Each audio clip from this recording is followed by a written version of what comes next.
Hi everyone, it's Laura, and today I'm here to talk to you about my favorite books from 2024. Now, this has been an odd year for me where I really only got back into reading the end of July and the beginning of August. So I could try and make a top 10 or top whatever, but honestly, I didn't feel like I had enough of my favorite books to make a list like that.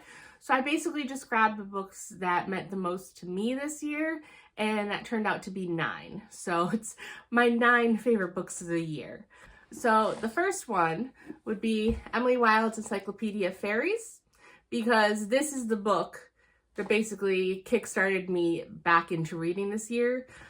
I've basically read a book here or there over the last few years, and it's been okay, but I've been basically in one large reading slump, and this is the book that I read on a family vacation at a lake that just made me have the desire to go all in on reading again. So this book, on top of me really enjoying it, it also just kind of kickstarted me back into the era where I love reading and I can't get enough. And so this has a special place in my heart for that, on top of just the actual story. So story is Emily Wilde. She is I forget the actual official term, but she's basically a scientist who is specialized in fairies. It is kind of a Victorian era world, but fairies exist, so people know fairies exist. She's a professor at a university, and she is trying to go around the world and collect fables and stories and encounters with any fairies, so she can, for the first time, create an entire encyclopedia of all the known knowledge about the different types of fairies. And so she is coming towards the end of her journey with that encyclopedia. She's so close to being finished, and as such, she's going to a village in Iceland, I believe it is, and the far north, where there are both kind of the high fae and little common fae. And high fae, there are less stories about because they're thought of as being more deadly and less people encounter them survive. And so she is there with her pet dog Shadow, and unfortunately her rival Professor Wendell comes and decides that he's going to help her. But while he is more charismatic and he gets more of the townsfolk on his side and offering to help him, he is less strict in his practices of study, so he annoys her. He also has 2 teaching assistants that quickly kind of get scared off and leave. And so it's kind of the story of that, and there is a little hint at a romance between the 2 of them. I love this story. It was cozy, despite taking place in the winter. It gave me the cozy vibes, and I loved it. So definitely one of my favorites, and I can't wait for the 3rd book to come out this year in February. I should also probably say that none of these are in a specific order.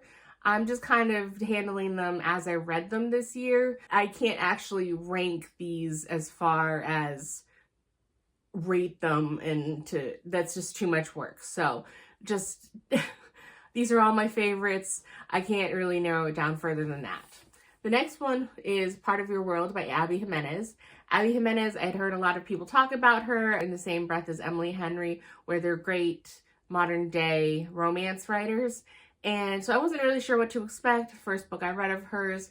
And I have to say it was really kind of a breath of fresh air, because it had older characters. Alexis Montgomery was a doctor, and Daniel Grant, was it?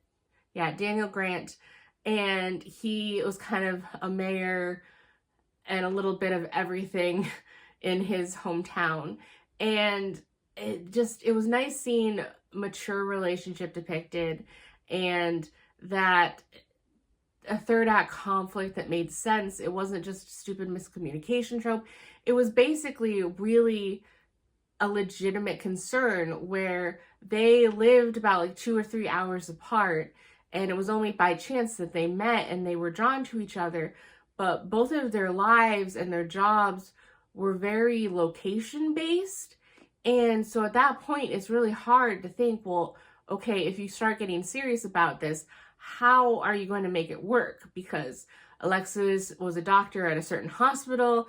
She had a lot of familial pressure and legacy going on with her in that location. And then Daniel, like I said, he's like the mayor of the town, and he does a little bit of everything around that town. And so if you take Daniel out of that town, well, what's going to happen? And then if you take Alexis out of her location, what is she going to do in this small little town that Daniel lives in? There's not a huge hospital right there. And, you know, what's this going to do with her family dynamics if she were to move? And I just really had a wonderful time reading this. I really enjoyed it. I picked up a bunch of other Abby Jimenez books and I haven't had a chance to read them yet. So I'm super excited to get into more of her works, to see what else she has that I'm going to enjoy. So I really, really enjoyed this book. Then I started finally to jump back into more difficult fantasy, and I bit the bullet and I actually finally started my journey into the Cosmere and Brandon Sanderson with Mistborn. And I'd heard a lot of things about this book and how the magic system had to deal with metal, and it was kind of confusing and it never really made sense when people explained it. And so I was hesitant because so many people talk about this book and this trilogy, and I didn't want to go in with too high expectations only to be disappointed, but at the same time I was hopeful that I would like it. And I really did. It lived up to the expectations. It was great. It was very easy for me to get sucked into this world and to read and understand what was going on. Sometimes in high fantasy worlds, when you're dropped in, it's a little overwhelming. It's kind of a headache, and I love it in the long run, but it's kind of difficult finding your footing. But this was an easy book to read. Yes, there were a few terms and words that I didn't know off the bat, but it was explained really well.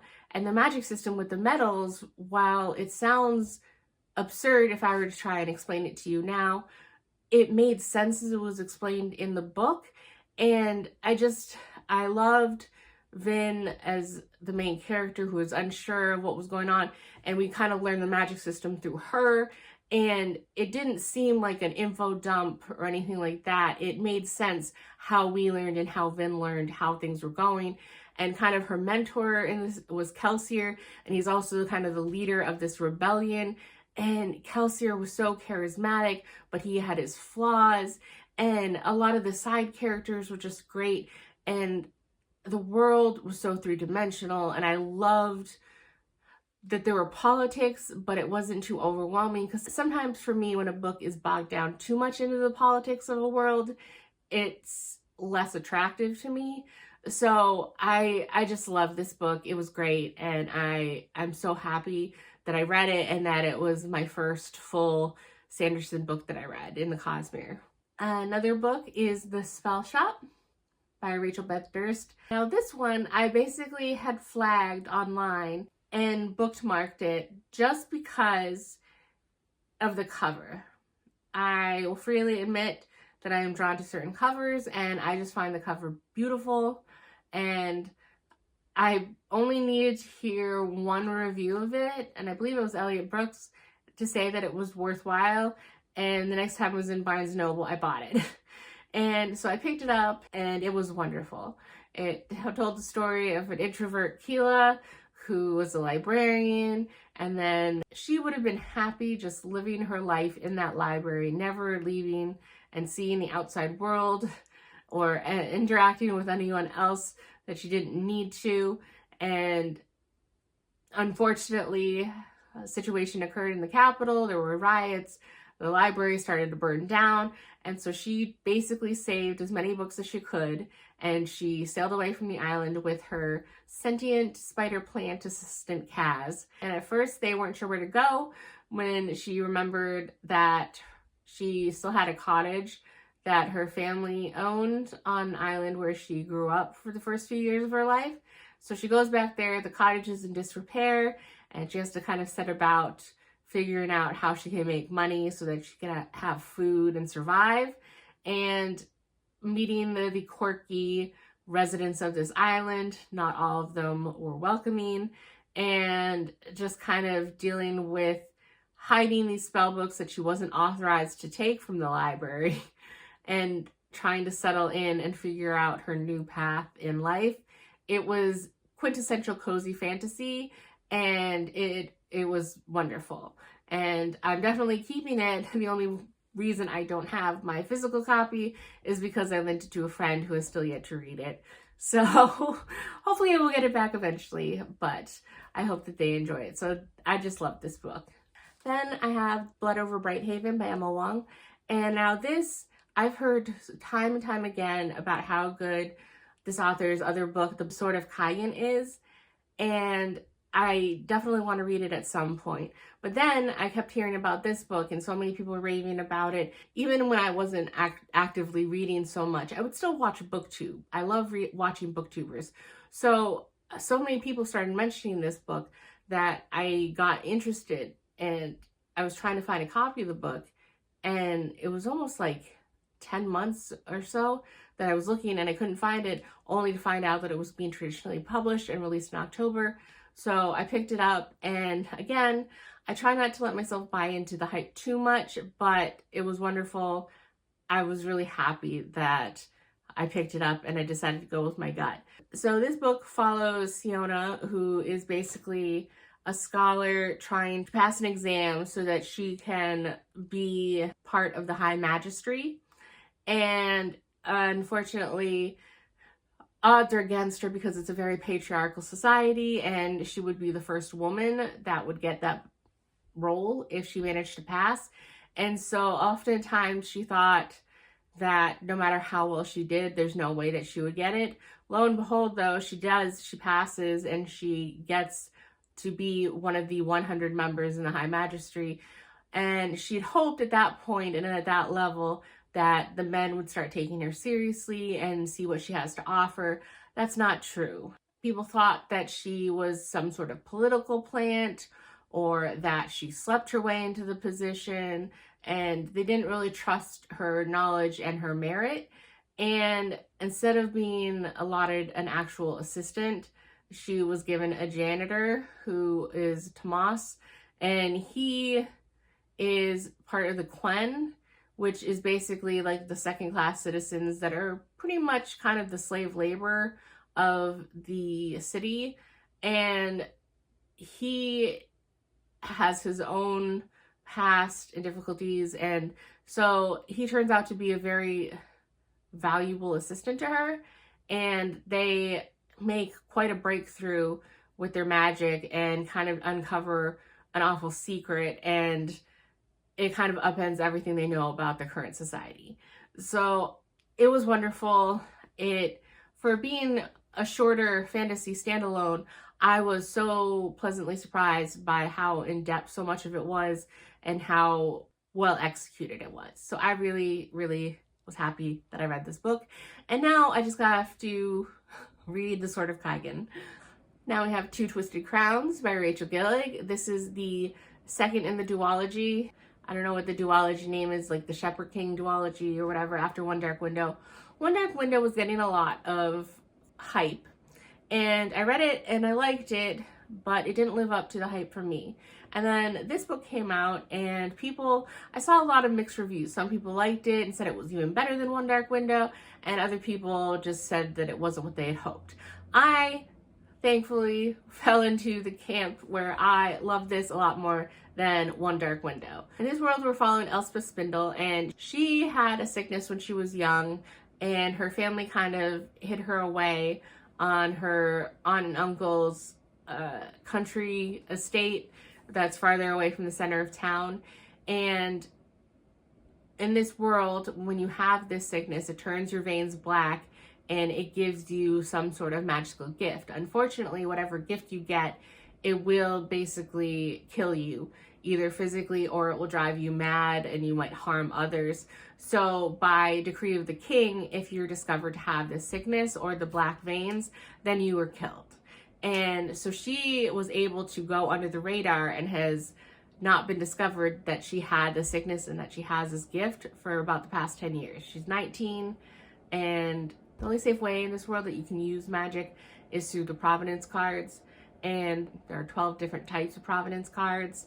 And depending on how strong they are or how valuable they are, there are less and less of them.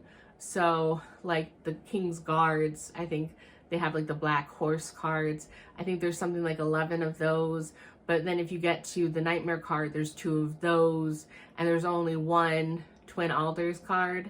And legend has it that if you unite all of them, that you will basically stop the sickness, and there's a menacing encroaching mist on their kingdom, and that if you unite the 12 cards, then it will stop the mist.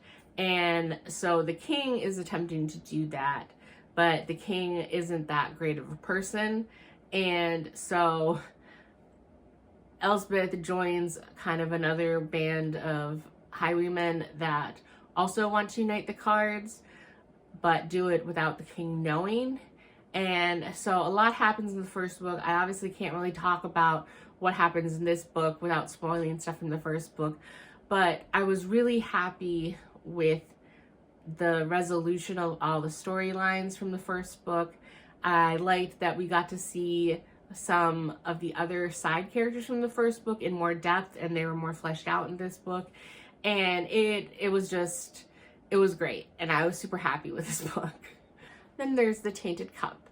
Now, this is another one that I've heard before I really got back into reading. I heard a lot of people start talking about this and saying that it was very good, and how it was kind of Sherlock Holmes in a fantasy world type book. And so I was very eager to read this.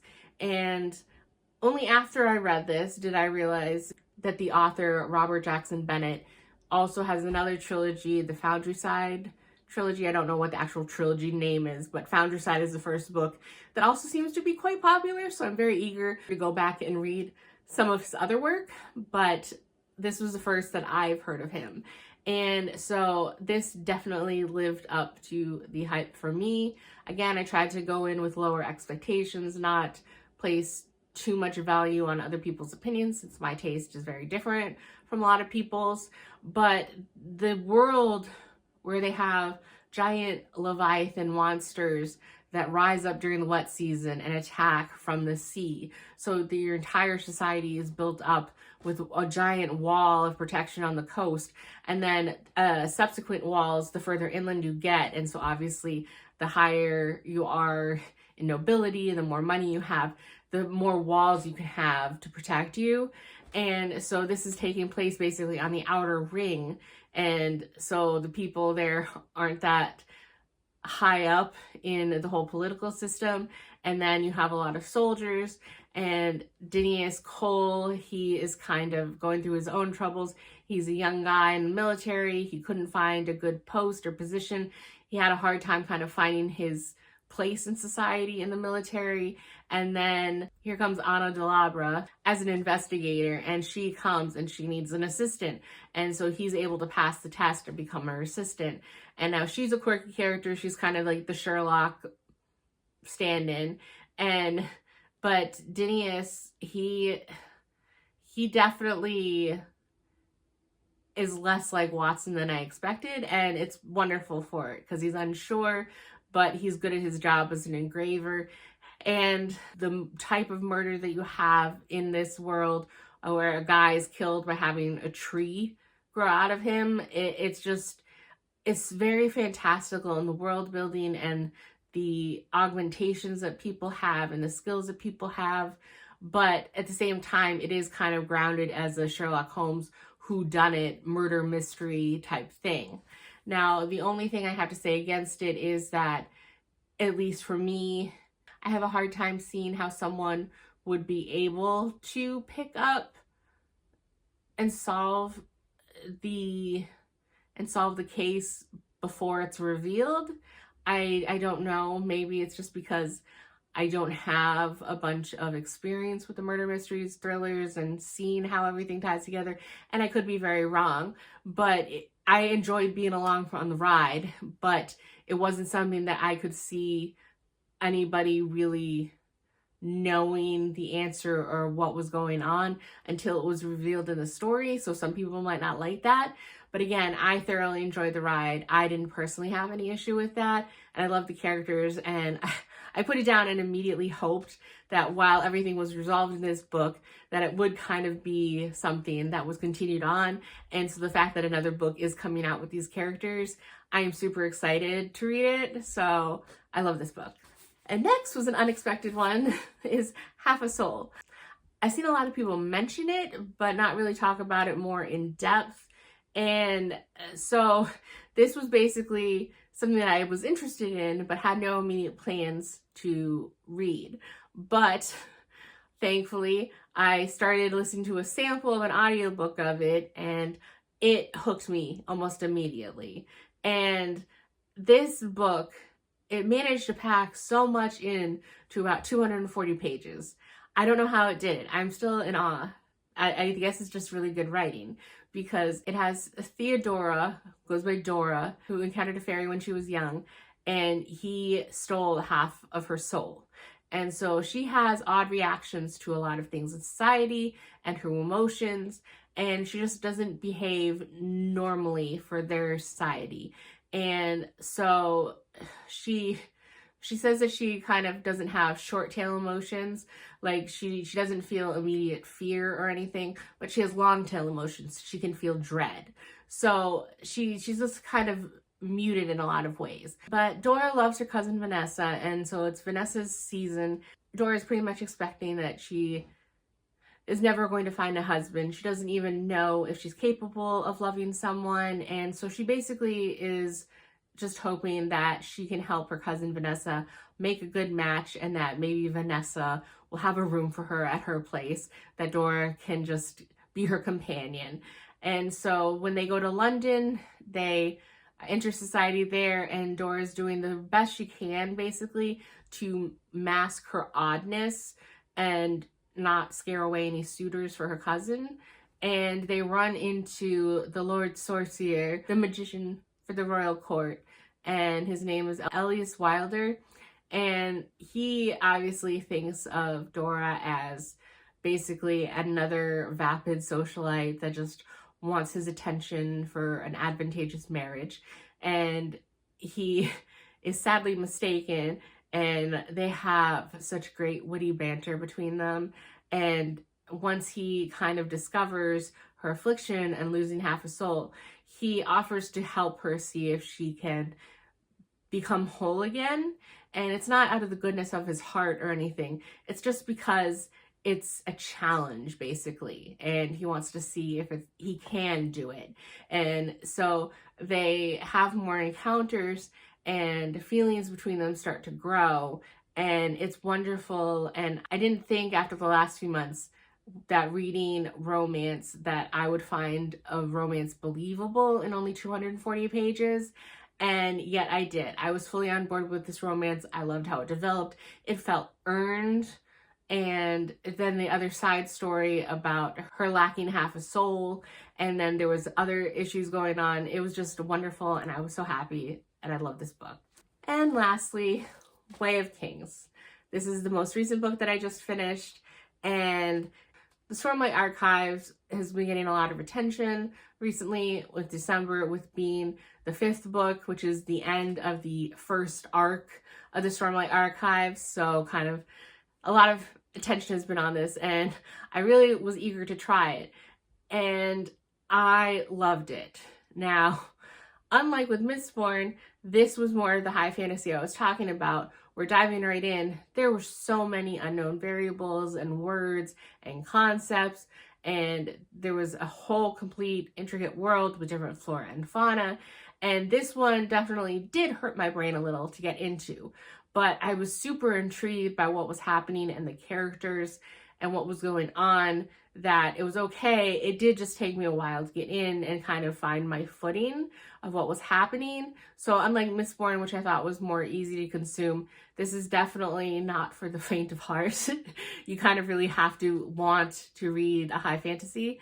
But I still loved it, and I loved how well I feel I know these characters. And Kaladin, I love Kaladin. Kaladin is my boy. Just the concept of what's going on in this world. I'm eager to continue on with the story and see what happens with the characters in the second book, but at the same time, I need a slight break from my brain to read fluffy romances or easy things.